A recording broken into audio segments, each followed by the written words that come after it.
Hello world, Geriatric Geek here. How in the heck are you? I hope you're doing great. It's another beautiful, beautiful morning here in North Las Vegas. Today is going to be hot as heck though. This whole week's going to be around 109, 110, but it's a dry heat, right? Hey, thanks for stopping by. Welcome and welcome back to my channel. I appreciate you stopping by. I really do. Today, I always pick up every day of the year. This is a confession. I go searching for new movies, and either out on the road or through my computer, mostly through my computer. I pick up stuff that I don't show you guys. Most of it Amazon, some of it, just various places.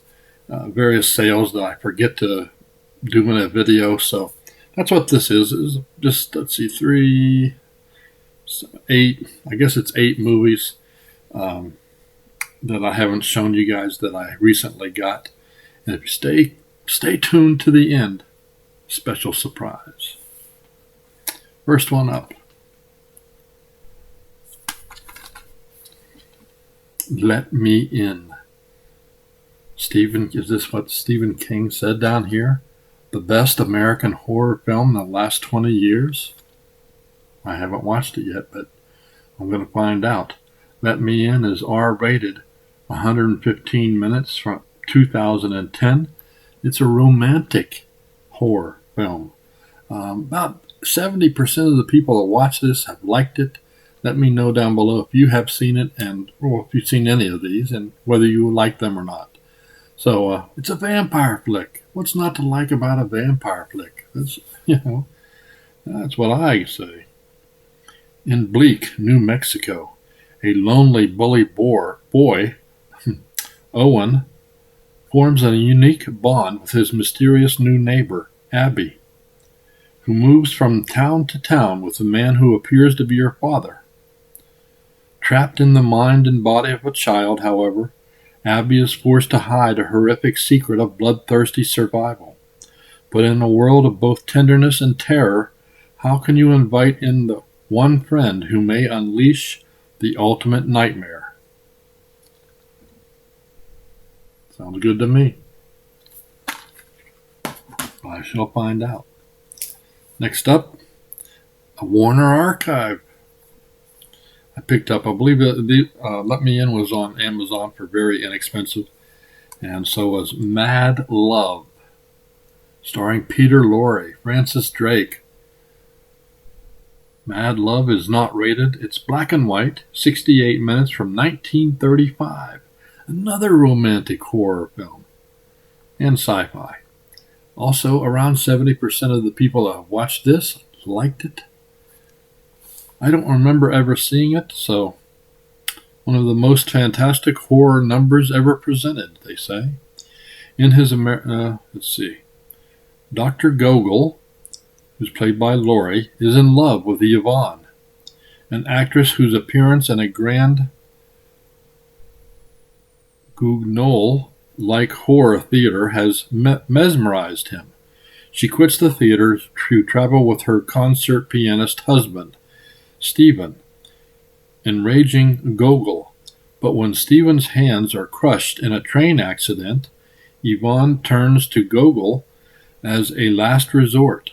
Motivated by sadistic intentions, Gogol secretly replaces Stephen's hands with those of a guillotined murderer, hoping that the operation will send Yvonne rushing into his arms as the murderer's hands take on a life of their own.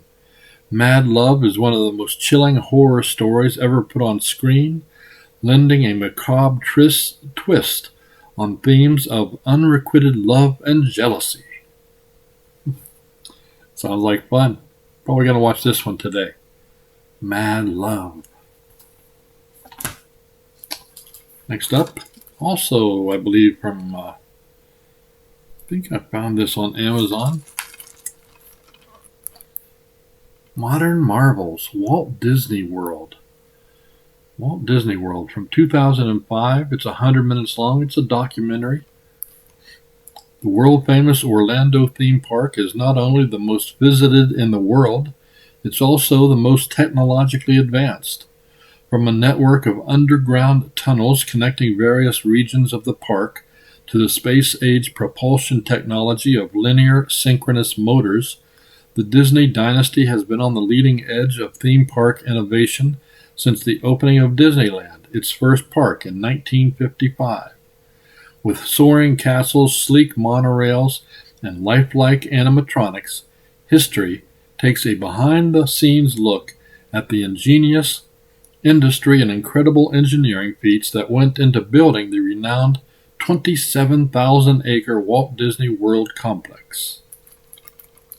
I like getting these. I love, as you guys may or may not know if you follow me, I'm a big Disney fan. Big Disney fan, and glad to have this in my collection. So, my friend Arthur is the Bond. Arthur is the bomb, not Bond. Arthur is the bomb.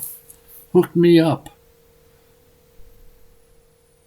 A couple seasons of Heroes, 3 and 4. 3 and 4. Hayden Panettiere, one of my favorite actresses in here. As you can see her here and over there. But yeah, I want to get all of these, so thank you so much, Arthur. I do appreciate you helping me out. Arthur has a YouTube channel also, but Arthur is the Bond on Instagram. If you're looking for, he does a lot of Dollar Tree stuff, and he goes out and helps people with things that they can't find. So thank you so much, Art. I really do appreciate it. So Heroes is, like I said, Heroes 3 and 4. It's a superhero drama. It was on NBC for 4 seasons from 2006 to 2010. I enjoyed the first season like crazy. Second one I enjoyed.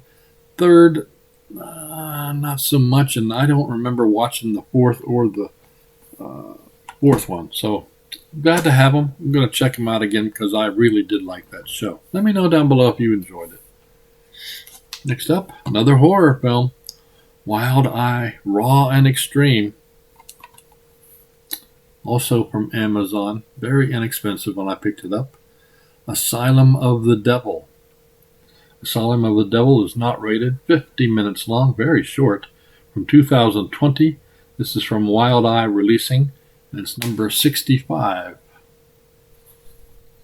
The final chapter in the Horror House Murder Trilogy. A woman awakens in an insane asylums with no recollection of how she got there. Soon she meets the evil doctor and staff in charge as their true sadistic intentions are revealed, and she is thrown into a psychedelic sexual nightmare from which she may never return. The third and final entry into Dustin Ferguson's Abduction Trilogy, which began with Runaway Nightmare and Wrong Side of the Tracks. I'll have to see if I have those other two. Probably. Asylum of the Devil. I like anything that's set in asylums or, those kind of hospitals. Now this is kind of probably a very cheesy movie. Got this at Walmart. Blood in the Water. Saw meets Jaws, it says. Not rated. 78 minutes from 2022. Horror mystery. Does not get great reviews, but I don't get them I get them because they're cheesy, and I like shark movies. So there you go. Looks like this one's in a pool. Someone's pool at home. How? How does that happen? Zara, a young woman with a dark secret, is knocked unconscious and dragged from her flat by a masked sociopath. She awakens to find herself in a swimming pool along with five strangers who are all chained up. Soon they realize they are not alone as the final member of the congregation is revealed, a terrifying great white shark. The game of unseen sociopath then becomes clear as each of them are chosen to be dragged into the pool to become shark chum. As blood is spilled, Zara learns that, in order to find true redemption, she will have to bear all and leave her fate in the hands of the sociopath, and more crucially, the shark that waits in the water. Your secrets will consume you. I don't know. Sounds like it's not going to make the shelf to me, but good cheesy fun. Next up, also something I picked up in Walmart that I didn't talk about previously. Roald Dahl's The Witches. The Witches. PG, 104 minutes, 2020. It's a fantasy comedy kind of thing. Directed by Robert Zemeckis, who of course did Back to the Future, if you remember. And this was released originally on HBO Max. I like anything like this. I enjoy these kind of movies. It's not scary. I like getting away from the scary stuff occasionally. A reimagining of Roald Dahl's beloved story. The Witches is a humorous and heartwarming tale of a young boy and his grandmother. The two encounter a group of deceptively glamorous but thoroughly diabolical witches from around the world who have gathered together by the Grand High Witch to carry out her nefarious plans. Warner Brothers put this out. Let me know if you've seen it. Looks creepy enough. Not too scary. All right, next up, The Initiation of Sarah. That's right, The Initiation of Sarah. Arrow release. The Initiation of Sarah is not rated, 97 minutes from 1978. It's a supernatural horror. This is one of those made-for-TV things. It was actually first came out on ABC. Has lots of special edition contents, as most Arrow releases do. But didn't have it, so I thought I'd pick it up and put it in my Arrow collection. One of these days we'll have to do a tour of my Arrow video collection. Got about 110, 115 titles now. Satanic secrets and telekinetic terror combine in this classic made-for-TV horror movie directed by Hammer Films alumnus Robert Day. Shy misfit Sarah has a secret gift, the ability to control and destroy with her mind. When Sarah goes off to college with her more outgoing and popular sister, Patty, their plans to join the most prestigious sorority on campus are scuttled by snobby president Jennifer. Separated from her sister, Sarah is taken in by a rival, less popular sorority, whose mysterious house mother, Mrs. Hunter, is harboring a secret of her own, a scheme to harness Sarah's terrifying power for revenge. Betrayed by Patty, humiliated by Jennifer, it can only be a matter of time before Sorority Hell Week erupts in flame.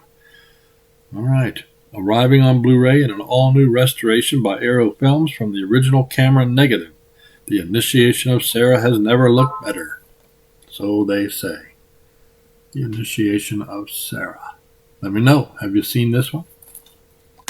And the last pickup, this one, Anthony Perkins from Psycho fame.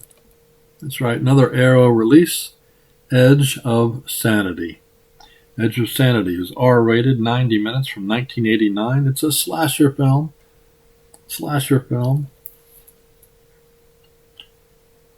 Anthony Perkins builds upon his legendary status as cinema's seminal psycho in Edge of Sanity, a delirious conflation of Robert Louis Stevenson's classic horror novella Strange Case of Dr. Jekyll and Mr. Hyde, and Jack the Ripper's real-life reign of terror over Victorian London.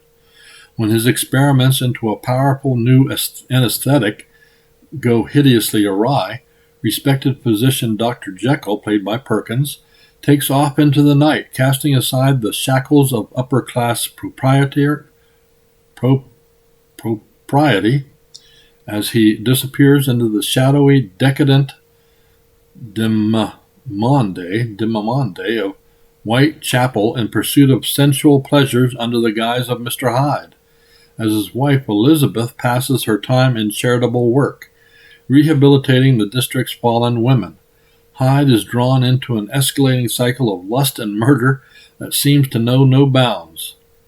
Produced by exploitation maestro Harry Allen Towers, and directed by Hallucinogenic Intensity by Gerald Kecoyne. All right. Of course, there's a bunch of special editions in the Arrow versions. There you go. Edge of Sanity. Don't know. I've not watched that one. So there you go, guys. Hope you enjoyed my miscellaneous haul, as it were. Yeah. So, as I promised, a little something surprising and maybe interesting to you guys. Maybe not. How many of you know Cool Duder on YouTube? Cool Duder, or otherwise known as Sean C. Phillips, started directing recently. Excuse me. And they did a crowdfunding thing. I thought it was on Indiegogo, maybe not. I can't remember exactly, but I participated in it. And it was for a movie directed by Sean C. Phillips, and he acted also in this movie, Amityville Karen. Amityville Karen, yes. I have watched this movie, and it's my philosophy that if you can't say anything nice about somebody or something, don't say anything at all. So there you have it. This movie did not make my shelf. Let's put it that way. There are a couple scenes of gratuitous booby flashing in this, if you're not into that, but I'm going to give this away to one of my subscribers. Yeah, I'm going to give this away, along with something else that didn't make my shelf, but maybe will make yours. I'm going to give these two movies away. They've both been watched by me, but they're in mint condition. Benny Loves You and Amityville Karen. Let me read the back. Let me show you the back first. Look at that. Every neighborhood has a Karen, and Amityville is no exception. When stealing a cursed bottle of wine from a struggling local brewery, Karen soon finds that the price to pay is far more dangerous than your average hangover. Everyone in her path becomes prey, and not even a manager can be called in to stop her. Yeah, Sean also, he is in this movie. I don't know what to say. I wanted to be able to watch this and say, wow, that was so bad it was good. I can't. So if you're interested in giving this a whirl, let's use the word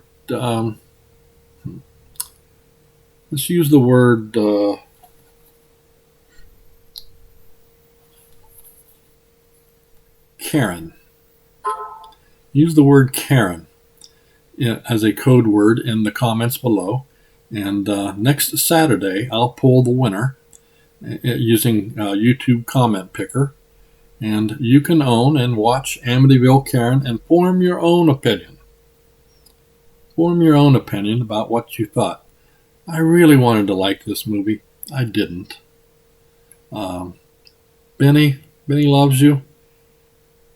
It's not great, but I'll let you guys decide. Maybe you have a different opinion. And if you win it and you do like it, let me know. I'd like to hear your story.